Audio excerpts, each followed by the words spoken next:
So with the mantle kind of complete, the next project I'm working on is railings for the loft and the stairs. So we have a bunch of newel posts that are going to go in.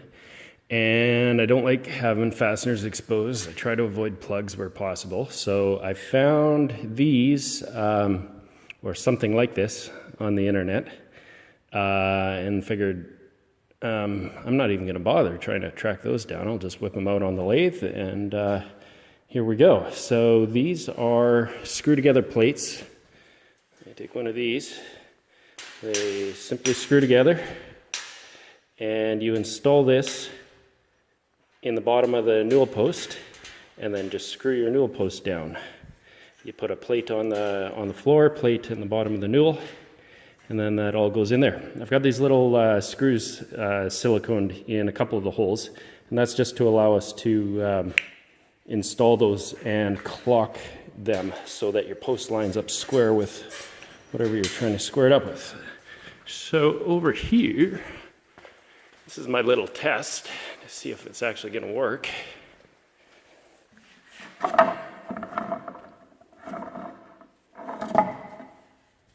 Here's what it looks like. So just a plate screwed in there and the male section screwed in there. Pop the post on, screw it down, and once you torque it down, you can get it lined up pretty square with the world. It all depends on how accurately you locate those holes. Because of course, if you screw that plate down slightly off, it's going to be clocked to the side a bit. So that, I stood on this and reefed on it a bunch. That is as solid as any newel post I've seen, any other system, aside from maybe bolting it through the floor. But being as we don't have a floor system to bolt into, I don't have that option. So this is going to be it. So this is the next post, a real post I'm going to try it on. What I've done is set things up in the milling machine here. Just have a piece of angle bolted down on there. And at the moment a fly cutter in there that takes me out to the diameter that I want. But before I did that, I just threw an end mill in there and hogged out the majority of the center. And of course, doing it on the mill gets everything all really nice and square and straight and true once you get it all plumbed up. And it seemed to work really good on that little test piece that I have there. Trickiest part is keeping things clean. Obviously, I wasn't very successful with this. I had a few problems and I was testing a few things, so clean hands are important. So I am going to try and get the posts knocked out here tonight and get those ready to install tomorrow. Then we'll get things stained up and up there.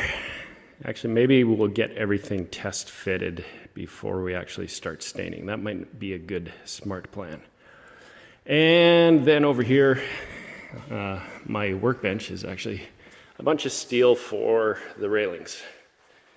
Tubing for spindles. I'm just using 3/4 inch cold rolled tubing, like 60 thou wall thickness or something like that, 65 maybe. And then this will be a bit of a shoe on the top, which the wood handrail is going to bolt onto. The spindles are going to go straight down, get drilled into the stair stringers. It'll be a little bit different for the guardrails, where I'll have a shoe on the bottom that's 4 inches up off the floor. So I've got to basically weld the tubing into that top and bottom, and then get everything powder coated and throw it in there. So let's get to work. Okay, so here's my setup in the mill. Post strapped to the side of the table, cantilever the arm out a fair bit, offset it to reach. I fly cut the top here to square it right up after I align the post with the spindle. Got that all true. Reset it again because it moved on me and clamped it down even better. So fly cut the top. I've got this fly cutter set for the right diameter for the plates. And so I hogged out the majority of it with the end mill there, and then ran the fly cutter down just to clean up the bottom there. Probably the most precisely cut post ever, but I've got a mill, makes it easy, so why not? Okay, making progress. Getting the posts installed here for the railing. I got 2 in already. I did these. They're good and solid as any other post system that I've used. And for screwing them straight down into a deck, that's pretty good. So got the 6-inch ones, starting on those here now. They should be even more solid because of the, obviously, the wider plate there. So here we've got the plate screwed into the bottom of the post. This one has the mating piece already in there. These are the mating pieces here. Threads on the top. Focus already. So that gets screwed in into the bottom here. And anyway, I don't need to do that. It's a little tricky one-handed.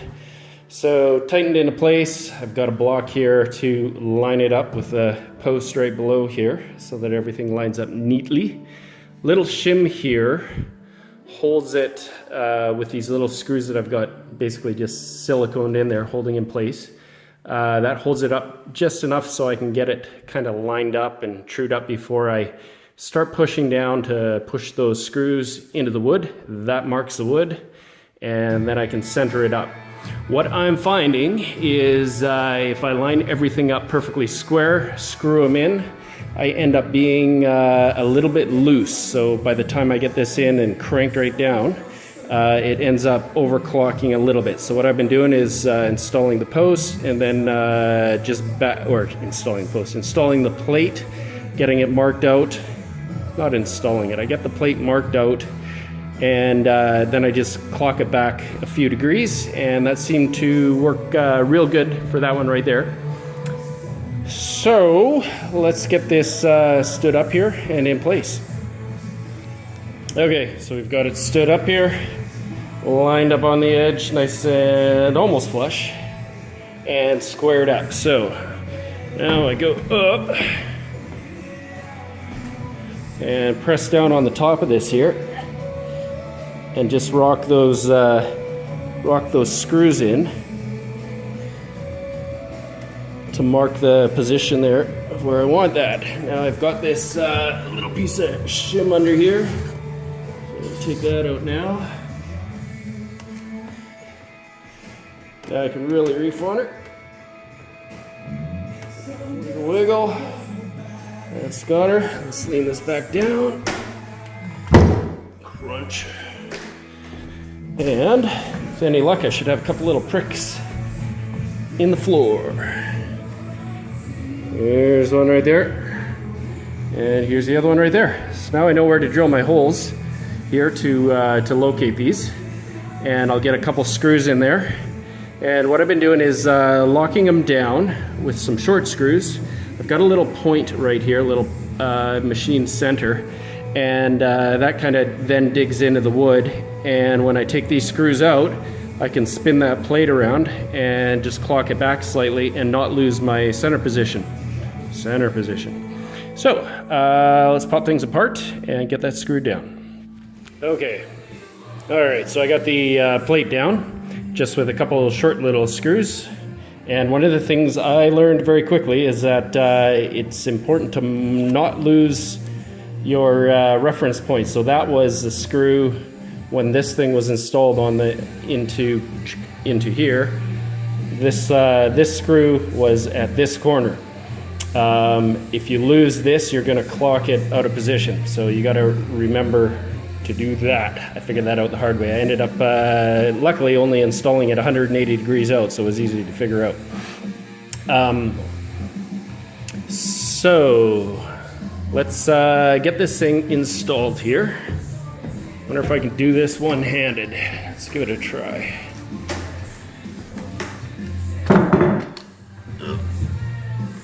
Okay.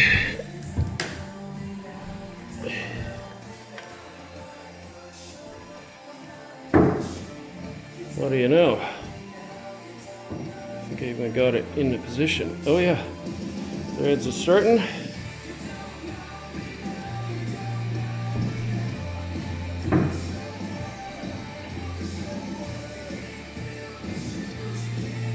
So that's getting close. Ugh.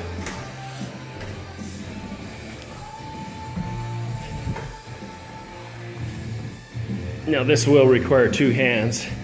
So let me put down the camera. I wonder if I can set this up here.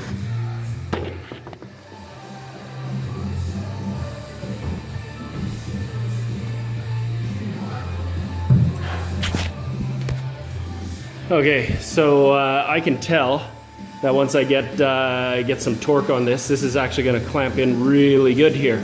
So that is looking deadly. I'm not going to crank it down right yet because I got to take, oh man, yeah, that's way stronger than the 4x4s. So anyway, let's get that back off, get the rest of the screws in there.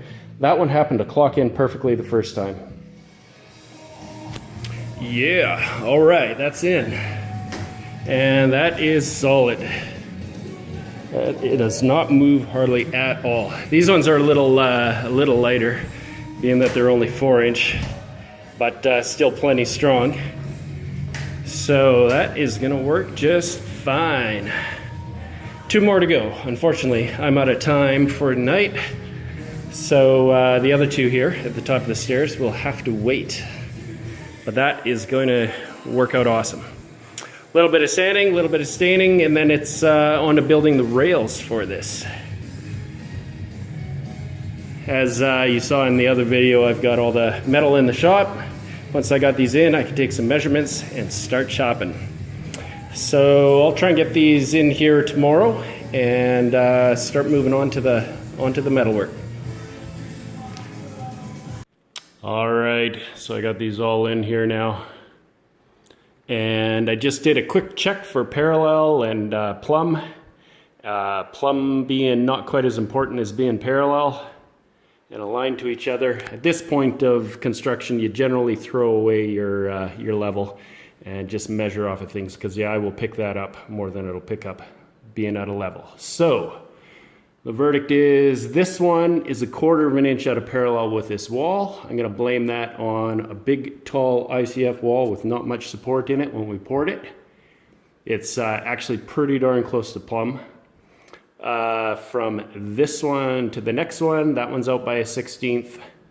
This one to the wall here is out by a 1/16. And the 2 in the center, way over there, the 4x4s, those are bang on. So that is well within tolerance, and I'm really happy because that's going to make building railings a whole lot easier. Speaking of which, that'll be the next step. Let's get going on that.